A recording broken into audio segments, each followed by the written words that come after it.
حماد کے باب نمبر 2 تصوف کے 4 دور، اور اس میں ہم نے پہلا اور دوسرا دور مکمل کیا تھا، اور آج ہم تیسرے دور سے اس کا آغاز کرتے ہیں۔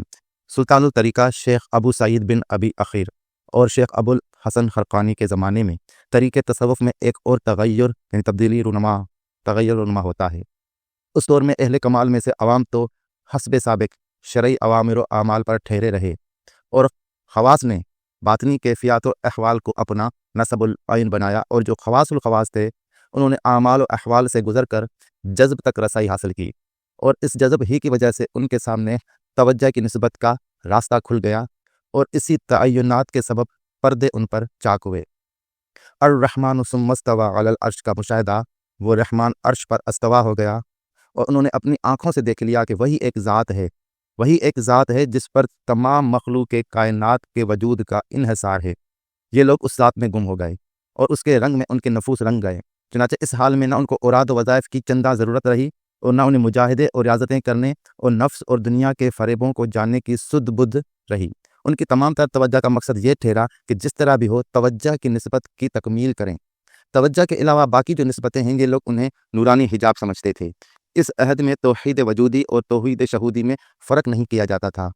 در حقیقت ان بزرگوں کی اصل غایت یہ تھی کہ ذات الہی کے دیدار میں اپنے آپ کو گم کر کے اس مقام کی کیفیت سے لطف اندوز ہوں، چنانچہ وہ اس بحث میں نہیں پڑتے تھے کہ کائنات کا اللہ تعالیٰ کے وجود سے کیا علاقہ ہے اور فنا اور بقا کے حقائق کیا ہیں۔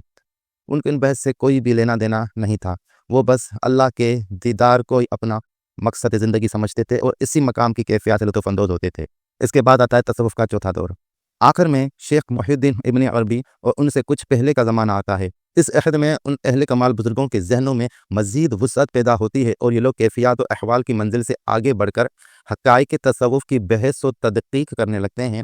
ذات واجب الوجود سے یہ کائنات کیسے صادر ہوئی، ان بزرگوں نے ظہور وجود کے مدارج اور تنزلات دریافت کیے، اور اس امر کی تحقیق کی کہ واجب الوجود سے پہلے کس چیز کا صدور ہوا اور کس طرح یہ صدور عمل میں آیا۔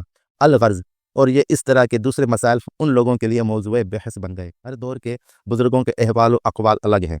تصوف کے ان چاروں دوروں میں جو بھی اہل کمال بزرگ گزرے ہیں وہ اپنے ظاہری اعمال میں الگ الگ نظر آتے ہیں، لیکن جہاں تک ان کی اصل کا تعلق ہے میرے نزدیک وہ سب ایک ہے۔ باقی اللہ تعالیٰ ان کے حال کو ہم سے بہتر جانتا ہے۔ ہر بزرگ اپنی باطنی کیفیت کے ساتھ انتقال کرتا ہے۔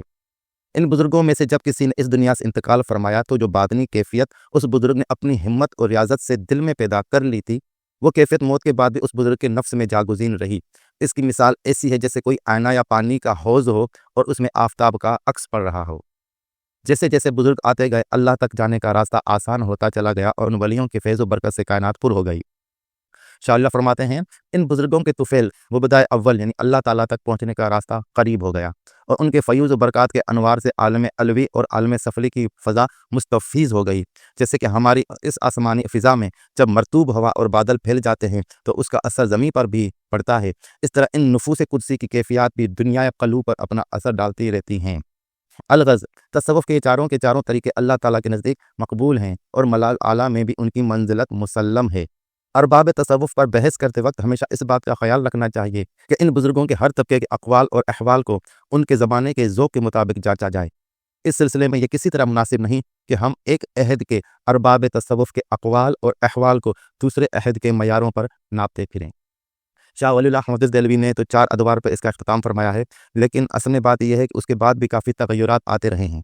اس کا مطلب یہ ہے کہ شاہ ولی اللہ نے 4 تغیرات بیان کیے ہیں تو زیادہ اس پہ بحث میں نہیں گئے ہیں، لیکن یہ شاہ ولی اللہ محدث دہلوی کا طریقہ ہے کہ وہ ایک چیز کی طرف مختصراً اشارہ کر دیتے، آگے ہم کو کچھ سمجھنا چاہیے۔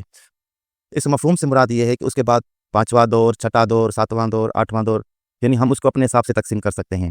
اس کے بعد جب انگریزوں کی پوری دنیا پہ حکومت قائم ہوئی، مسلمانوں پر حکومت قائم ہوئی، تو تصوف کا ایک دوسرا دور شروع ہوا، اور اس میں ہم صوفیہ کرام کے احوال و اقوال ایک دوسرے حساب سے دیکھتے ہیں۔ اور آج کے دور میں جب جدید دور ہے تو اس میں صوفیہ کرام کے احوال و اقوال بالکل ہمیں مختلف نظر آتے ہیں، اور ان کی باتیں بالکل مختلف نظر آتی ہیں۔ آج کے صوفیہ کرام نہ وحدت الوجود کو اپنا موضوع سخن بناتے ہیں، نہ وحدت الشہود، ان باتوں کو ٹچ بھی نہیں کرتے، بلکہ وہ کہتے ہیں کہ ان چیزوں میں، ان بحثوں میں پڑھنا ہی نہیں چاہیے، اور اصل چیز ہے انسان کی اصلاح، اور اسی کو وہ اپنا مرکز بناتے ہیں۔ لیکن اس کا مطلب یہ نہیں ہے کہ وہ جو بزرگان دین صوفیہ کرام گزر گئے ہیں ان کے لیے وہ اپنے دل میں احترام رکھتے ہیں، اور انہوں نے جو کیا وہ اپنے حساب سے سچی دل سے اللہ کی راہ میں جدوجہد کی، ان کی نیت صاف تھی، پر اس کے نتیجے میں انہوں نے اللہ تعالیٰ کا دیدار حاصل کیا جو منزل و مقصود مومن ہے۔ جزاک اللہ خیرہ، وآخر دعوانا ان الحمد للہ رب العالمین۔